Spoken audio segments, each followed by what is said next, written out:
Pertama itu definisi etika bisnis. Seperti kita ketahui, etika adalah moralitas atau norma yang mengatur dan menjadi pedoman untuk menentukan baik buruknya tindakan tertentu dalam masyarakat. Etika yang berkembang dalam masyarakat memiliki dasar yang sangat dengan bentuk yang bermacam-macam. Etika merupakan aspek penting yang perlu diperhatikan dalam berbagai aspek kehidupan, itu dalam aspek bisnis. Etika pada dasarnya adalah suatu moral yang menyangkut benar atau salah, baik atau buruknya dalam berperilaku.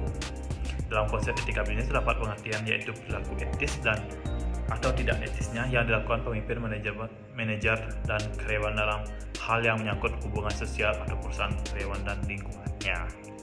Untuk bab yang kedua adalah teori-teori dalam etika bisnis.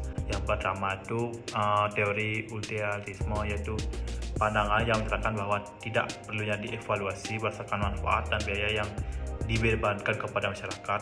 Persoalan yang dihadapi adalah bagaimana menilai sebuah kebijakan publik. Yang kedua adalah teori deontologi, yaitu etika deontologi adalah teori filsafat moral yang mengajarkan bahwa sebuah tindakan itu benar kalau tidak tersebut selaras dengan prinsip kewajiban yang relevan untuknya. Dalam pemahaman teori deontologis memang terkesan berbeda dengan utilitarisme. Jadi jika dalam utilitarisme menguntungkan moralitas, perbuatan dan konsekuensi, maka dalam deontologi benar-benar melepas sama sekali moralitas dan konsekuensi perbuatan. Yang ketiga itu teori hak, yaitu merupakan sebuah kekuasaan, kewenangan ataupun suatu hal yang dimiliki untuk melakukan suatu dan harus didapatkan. Teori hak merupakan salah satu teori yang sering digunakan untuk mengevaluasi atau menilai apakah tindakan yang dilakukan itu merupakan perbuatan yang baik atau malah sebaliknya. Teori hak juga merupakan aspek dari teori deontologi. Dikatakan demikian karena hak dan kewajiban itu sangat berkaitan erat. Yang keempat itu adalah teori keutamaan atau kehidupan etis. Etika keutamaan, etika yang mempelajari keutamaan, artinya karakter utama yang dimiliki manusia. Karena objek penyelidikan adalah karakter, maka etika ini tidak begitu menyoroti soal perbuatan satu demi satu, apakah perbuatan tersebut sesuai dengan normal, moral atau tidak. Bukannya penyelidikan apakah perbuatan seorang itu baik atau buruk. Bab 3.3 yaitu perilaku etis dan tidak etis dalam kehidupan sehari-hari. Yang pertama ada nilai etika. Nilai etika dapat diartikan sebagai nilai etis yang memiliki tujuan untuk mensejahterakan kehidupan manusia dalam setiap jenjang. Nilai etika itu pun dapat mempengaruhi perilaku kita sebagai individu yang membantu untuk lebih bertanggung jawab. Yang kedua itu hak dan kewajiban individu. Hak dan kewajiban individu diartikan sebagai bentuk kebenaran, kepemilikan, kewenangan, kekuasaan, derajat dan wewenang menurut hukum. Kewajiban tersendiri itu sesuatu yang dilaksanakan sehingga dapat disimpulkan bahwa hak ialah yang sudah melekat dari diri sendiri sejak lahir secara individu, dan kewajiban adalah hal yang perlu kita lakukan sebagai individu untuk mendapatkan hak kita. Yang ketiga adalah peduli dan menghargai orang. Peduli merupakan karakter atau filsafat yang mendasari bagi manusia dan mengandung prinsip, nilai serta sikap yang dapat mewujudkan kehidupan yang baik dan tidak yang benar. Kepedulian ini dapat dipahami melalui 3 cara, yakni pertama, peduli dapat dipahami secara hubungan persoalan sosial yang mencakup relasi yang intens, akrab dan personal, seperti peduli terhadap orang yang berusia lanjut, orang sakit, dan kebutuhan khusus. Yang keempat, toleransi, empati, dan sikap positif. Toleransi adalah sikap di mana kita saling menghormati dan menghargai perbedaan antar individu atau antar kelompok manusia. Sedangkan empati sendiri merupakan situasi di mana ada dapat merasakan, melihat dan memahami situasi, kondisi, perspektif, bahkan emosi orang lain. Sedangkan sikap positif adalah bentuk sikap dan memahami diri untuk melihat sisi baik dan perilaku optimis dalam kehidupan sehari-hari. Yang kelima, perilaku tidak etis dengan kerja.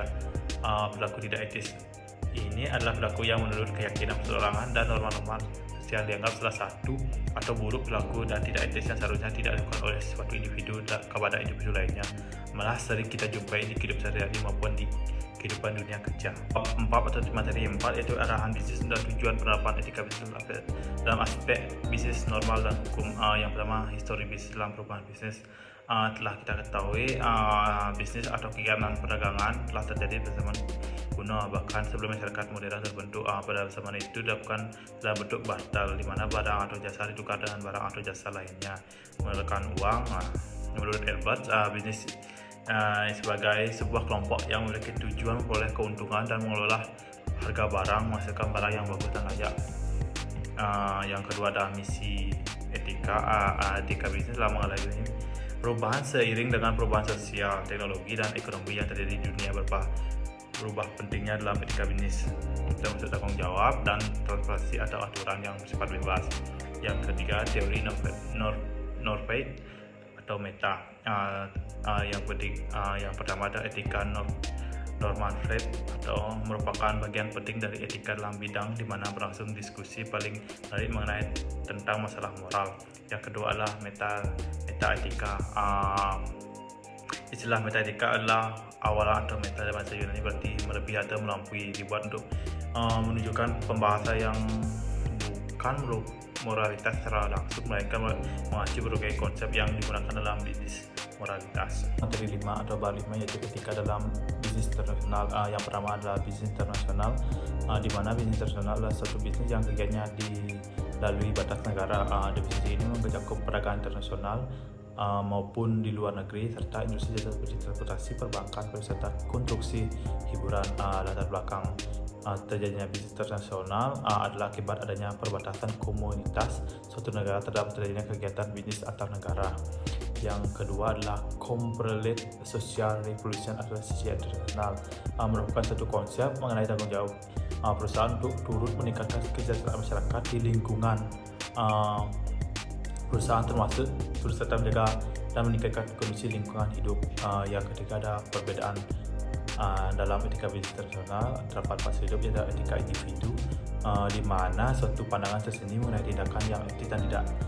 Yang kedua ada etika nasional, yang merupakan masalah etika pada tingkat nasional lokal, di mana tidak ada standar etika yang superior dibanding standar etika bangsa lain. Yang ketiga etika imperialis atau etika imperialis, di standar etika disesuaikan dengan standar diri sendiri atau home country. Materi 6 atau bab 6 itu sumber-sumber dan nilai dalam berlaku etika agama, filosofi, budaya, dan hukum. Yang pertama, norma dan nilai. Norma dapat didefinisikan sebagai spesifik yang mengenai berlaku nyata, juga bertindak sebagai kriteria untuk menilai kualitas perilaku manusia. Nilai-nilai ini adalah harapan dan gambaran yang lebih umum tentang perilaku manusia yang mungkin sadar atau tertanam secara sangat dalam sehingga tidak dapat dirumuskan secara verbal. Yang kedua, nilai dalam perilaku etika agama, yaitu etika bisnis pastinya berhubungan keyakinan atau agama, dan pastinya sangat menjunjung tinggi semangat saling percaya, kejujuran, dan keadilan.